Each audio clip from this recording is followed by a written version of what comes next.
Good morning, everyone. I just wanted to do a quick video this morning. I don't know how quick it's going to be, but I have some things that I need to at least record. I didn't have time to write down a dream that I had, and I do want to explain that because it kind of all leads into the whole topic of the day. So it is dark. I am probably going to put the phone down. And then, of course, I'm running late, so I'm also going to be hauling some major behind. Okay. And I hope you don't see this glitching in this. My phone, I dropped it, so now it's cracking, and now it's just glitching on the bottom, and I'm going to have to get an insurance replacement. I try to avoid the insurance replacement at all costs because I feel like they cost more money than just upgrading my phone, but, you know, it is what it is. I'm nowhere near an upgrade. Okay, so first of all, I didn't get my job, so I'm very, very sad. I'm not now. I mean, joy comes in the morning. Like, I'm not upset about it anymore. I've passed it. I took some time. I mourned. I cried. I threw a temper tantrum. I smoked. Like, I was very mad at God.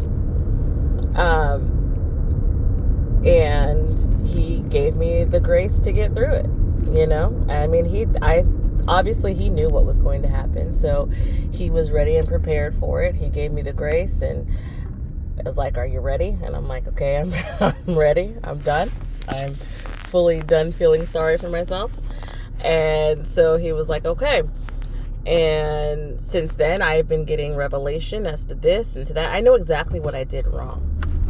Okay, so first of all, I was not fully aware that my old boss was going to be in the room, because in the interview and the letter, it said just the main guy. It was like, it's the interview with him. It wasn't a panel interview. It wasn't anything like that. So, which was fine that she was there to an extent, but a lot of the questions that they asked would be pertaining to the time when I was working for her, and nothing that I did I get credit for. Okay? You know, like, there were times when I would send her an email for, like, showing her something that I started or I set up, and she'd be like, "Oh, that's great," and then I would get no credit, but then there would be a rollout of a company-wide one, and everybody singing her praises, you know, that kind of thing. So there was I never got any kudos or credit or anything, which is fine. I mean, I didn't do what I do for kudos. That's why I dealt with it forever. It didn't bother me. But, so I didn't have those stories, you know, because there was no proof other than the emails, but I didn't have those in front of me that I had done those things. So I just let it be. I mean, I didn't really have any proof or evidence, you know, or stories to tell, because nobody who would know. She'd have been like, "No," you know, type deal. And I had dreams before, long before I had even switched sides, that, she was, you know, I mean, against me. At least if not in the spirit world, everywhere, you know, like, it's nice to my face, never an issue, always accommodating, gave me my time off, always sang my praises until I wasn't in the room. But who she was talking to were like my friends and stuff, so they would always get back to me. But she wasn't saying anything like horrible, but she wasn't saying anything managerial either, you know. It wasn't like, "Oh, I'm going to go have a coaching session because of this and that, because this is what's happening here, and these are what the numbers are looking like." It's no, "Oh, well, I know she has to work by herself, so I'm not going to say anything, but I'm going to go make a sideways comment to this person. Oh, Sharice is doing a great job. We love her so much." She's like, "Well, her numbers don't reflect it," you know, type deal. Only because my wait times are a little bit higher, because you have me working by myself and the 100+ patients. But all those patients that are leaving are not complaining about my job. They're complaining about the wait time. But the wait time is affected by you as the manager not doing your job. Anyway, you know, little stuff like that. So it wasn't for me, and I get it.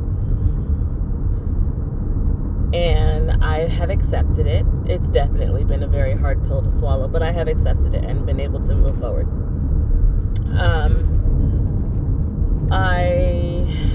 I don't know who got it. It hasn't been announced yet. I'm assuming it'll be announced today, but I'm okay. It's good. I needed the time because I definitely was just a whole mess. I still haven't been able to get a job or find my niche, but the Lord has been waking me up at 12 o'clock, usually 1 o'clock every day. And the last couple days it was fine because we were off. You know, we had a 3-day weekend and it was fun. And I don't get to go to sleep until like 4 or 5. And I wanted to go to the gym yesterday, but I was tired. And just, you know, and as I was coming back to the Lord, you know, He wasn't giving me dreams or nothing. I was just kind of starting to pray because that used to be my favorite time. He used to wake me up at that hour. And, you know, we would pray, we would talk, and I get a lot of revelation and stuff. But since I had thrown my tantrum, I wasn't getting a lot of revelation. I was just finding my way back to my Father. And so last night, he did the same thing, though. I was kind of hoping he wasn't because I was tired. Excuse me. Oh, and I had to go to work today. But he did. I still was awakened at 1 o'clock this morning.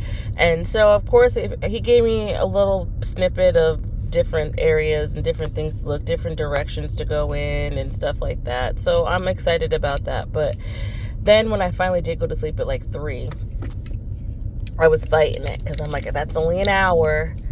I have to get up at 4. But he still allowed me to kind of close my eyes and sleep, get some rest. What came of that was a dream. Okay. It was a weird dream. It was a bunch of like my mother-in-law. I don't know if I've told it. My mother-in-law lives with me, and it's a whole hassle and a half. You know, I mean, generally she doesn't do